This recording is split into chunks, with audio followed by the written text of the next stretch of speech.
Hey everybody, and welcome back to another Meat Banana optical devlog. They say perfection is the enemy of progress, and I'm inclined to agree. But is perfection worth it? Let's find out. So, we've got a lot of optics here. I have been working silently in the background, chewing through optics, various systems, and also just various platforms. So let's get into it. Let's start with the Comp M4, also known as the M68 CCO. This is from Aimpoint, just a 2 MOA bomb-proof optic. It's got several daylight settings and 4 night vision settings as well.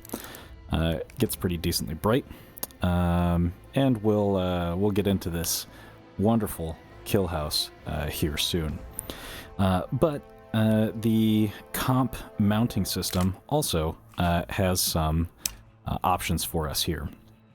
We've got the Aimpoint quick release mount with its spacer. We've got the same mount without its spacer. Then we have the lever release Picatinny mount and its spacer, which I don't know. I'm just a huge fan of that mount. We've also got some LaRue options as well, some cantilevered mounts. We've got the ScalarWorks Leap 13 at 1.57 and 1.93 optical centerline. I'm a big fan of 1.93. We also have the Sig Sauer QD mount, which is 1.535. We'll get into that a little bit later. And then, of course, the Unity Fast riser, which raises things up to a 2.26 optical centerline for use with the flip to center magnifier. We'll get into that later as well.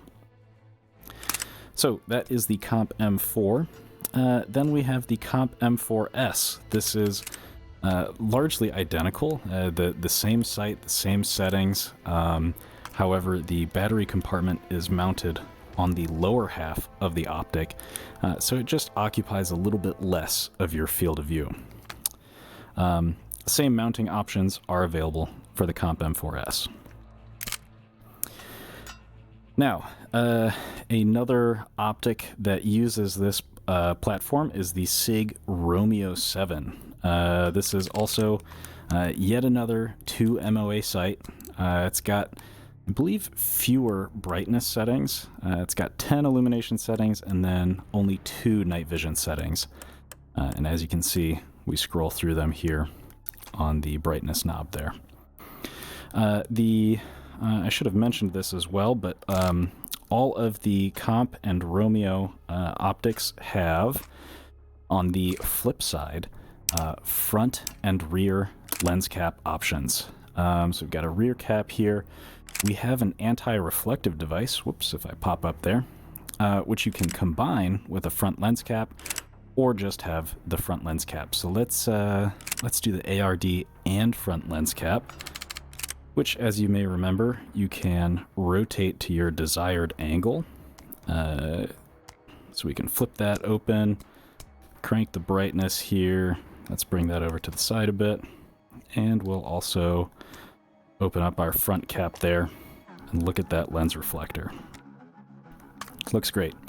And then from the back side, it's an interesting view. It kind of fades out towards the center, and then around the edges, it becomes a little bit more visible. In the heat of the moment, not that distracting, but when you are focused on it, it's a cool visual effect. So, moving on from the Comp series, we have the, well, I guess still technically the Comp. It's the Comp M2 or Patrol Rifle Optic. This is a 30mm tube, and it has a couple mounting options itself.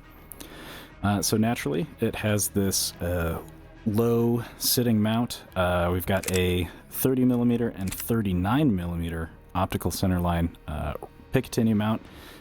A couple LaRue mounts here as well, but then, very interestingly, there is a 30mm to Comp adapter here. These are offset. I need to fix this UI position. But from here, we can now choose any of the mounts available from the Comp series. I think this ScalarWorks 1.5 mount to 30mm Pro adapter, it's just such a mess of mounting solutions, all hodgepodge together, but I'm a fan of this aesthetic. I'm sure others can take it or leave it. The Aimpoint Pro also has the same front and rear lens cap options available to it.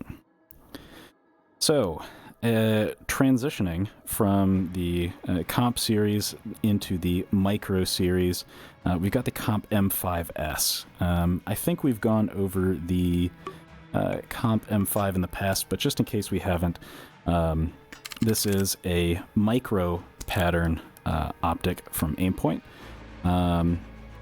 Several daylight settings, several night vision settings as well, 1, 2, 3, and 4, and then some additional daylight bright settings. Much like the Comp M4 and M4S, the Comp M5 and M5S are largely identical, with the exception of their battery placement. Now, as a result of the battery placement on the M5S, it sits higher than the M5.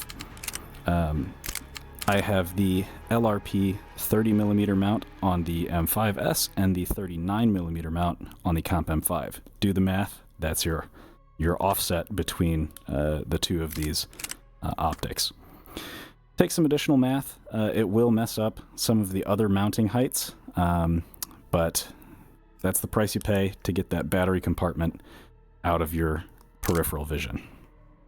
So, moving into the proper suite of micro optics, I know we've already covered the T2 in a previous episode, but let's take it into the past a little bit and start with the 1 series of Aimpoint micro optics with the Micro H1. The H series has less brightness options than the T series, and the difference between the H and the T series is H does not have night vision settings and T does. This is also further denoted by the H1 and T1 having a white Aimpoint logo, and the T1 and the T2 having a milled Aimpoint logo. So, the T1 and H1 have some stronger tint. Their max brightness is not as bright as the T1 and T2. In general, let's see here, we've got 12 illumination settings for the H1, and with the T1, a couple of those are night vision. The first 4 are night vision. So the H1 has a little bit more granularity across brightnesses, while the T1 is actually night vision compatible. So, moving over to the H2. As we can see, less tint, and it does get a little bit more bright. The T2 is just crystal clear, and the standard for micro rifle sights. With the T2, let's get into some additional mounting solutions. We've covered most of these. Lever release, there's the 30 and 39mm mount for the M5 and M5S. T2, which also has that mounting option. And then newly added are the Arisaka Aimpoint micro mount in a full suite of 1.54, 1.93, and 2.26 heights. These are for use with the Arisaka magnifier mount, which I will take a look at right now. If we jump up to the top here, brace yourselves, here it is. It is a wacky looking mount, but it is in 2.26, 1.93, and 1.54. So, mounting this on the rifle, it sure is a spectacle to behold, but what really separates this mount from others is its ability to fold not only to the side, but all the way down 180 degrees. gets completely out of your peripheral vision, folds down and out of the way, whereas with a flip to center mount, your center line may still be obscured. So here, let's say we had a low profile set of iron sights, we could still co-witness those without this magnifier getting in the way. And then it can quickly be flipped back to center. So, while perhaps a little dainty looking, it sure offers quite a lot of flexibility and mounts the magnifier quite far rearward. So if we were to, let's say, drop this down to 1.93 and then head over to equip the compact EOTech G43 3x magnifier, this sets the shorter magnifier a little further back on the receiver. So if you really want to choke up on that magnifier, you totally can. And if you run larger, longer magnifiers, like 6x magnifiers, you can easily have co-witness rear irons with a longer magnifier. So, funny looking, but incredibly versatile. I'm quite a fan. Our latest micro sight addition is the Sig Romeo 5, the budget-friendly, market-dominating micro sight. There's just nothing wrong with it, and it has a couple of night vision settings to boot. So another bog standard micro sight with all of its compatibility to offer, with Sig Optics reputation. All right, so let's take a very quick break from rifle optics and talk about some new mini red dot sight options. And that is the addition of the famous SRO, Trijicon. This has a decent amount of tint, not too bad. We've got our brightness buttons here on the side, and just a really nice large window. Great for competition use. As you can see, we can co-witness really easily with suppressor height sights, since this is a pretty low profile optic. It does also come in a Coyote FDE finish. Now, to pair with this, this is something I've wanted for a long time, so I made it, modeled it, and textured myself. That is the SRO with the JagerWorks BROS mount on it. Let's go ahead and set this for modded compatibility. And now we've got this really, really aggressive, bulky protective shield for our optic, for really aggressive slide racking and protection from bumps. This comes in several texture options. We've got all FDE, which comes in a 24 karat plated finish, and then a two-tone black and two-tone FDE finish. We can leave it gold for now. And as you can see, there's a little bit of insulating foam to help protect from shock. Anyways, I think this is a real looker. It sure is interesting, and it's cool to have a big, bulky, aggressive race optic on a handgun. All right, back to rifle stuff. Up first, we've got the Holosun HS510C, which has a 65 MOA circle and 2 MOA dot, which can be cycled between all three reticle options. Now, this does come also in green, which for some environments really stands out. I think on the brighter settings, it just almost gets blown out. So we'll keep it on red for now. Very nice reticle. The bulkier closed emitter relative of the HS510, the 512, is also added here with brightness settings on the side, solar cells on top, and it does also come in gold, which absolutely gets washed out on brighter brightness settings. Drop it down though, and it's quite nice and contrasty on interior environments. Moving back over into Sig optics, we have the Romeo 8H and 8T. The 8T is the shielded version of the 8H. Otherwise, they are functionally identical. Let's start with the 8H here. You can see that Sig Romeo 4-dot ballistic reticle. It's got several brightness settings and 2 night vision settings. Gets decently bright, and you can cycle between the 65 MOA circle dot, just the dot with the BDC reticle, just a 2 MOA dot, or the full reticle set.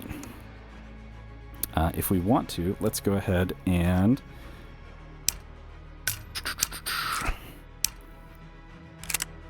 no, that's probably not the right height. What is the optical center line for this thing? I don't know. 1.54 seems to fit the bill. There we go. There's a closer look at that 4-dot BDC.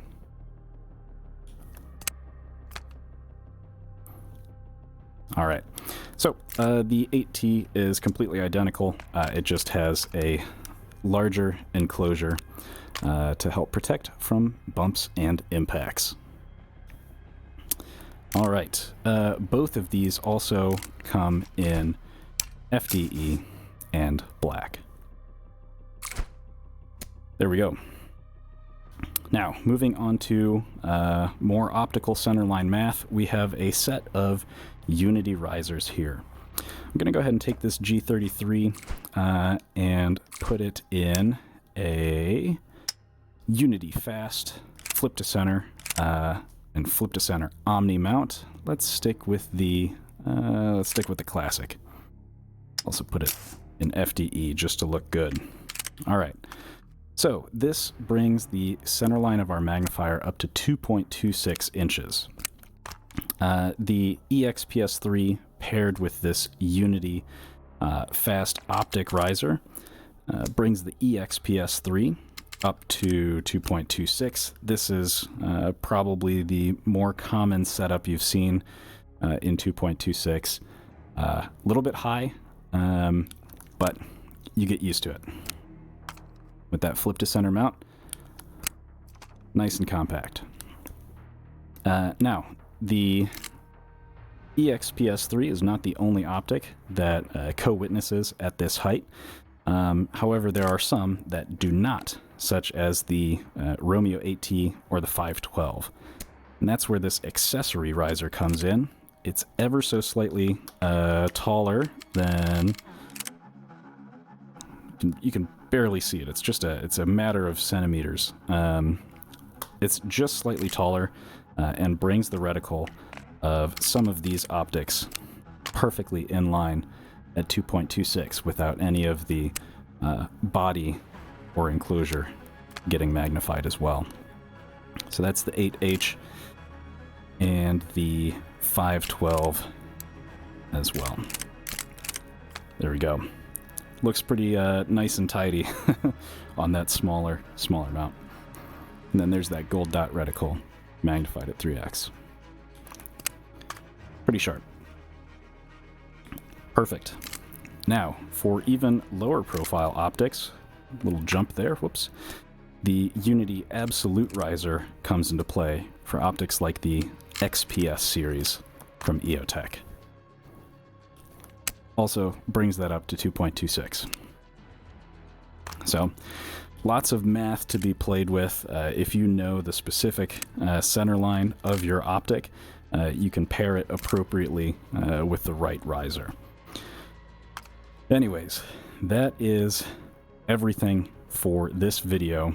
I have been working tirelessly in the background to update every single optic I have and bring it in line with modern meat banana standards. So I hope you guys enjoyed. Comment down below what your favorite optic is, what your favorite optical centerline height is, if you know. Looking forward to reading your comments, and we'll see you in the next one. Take care.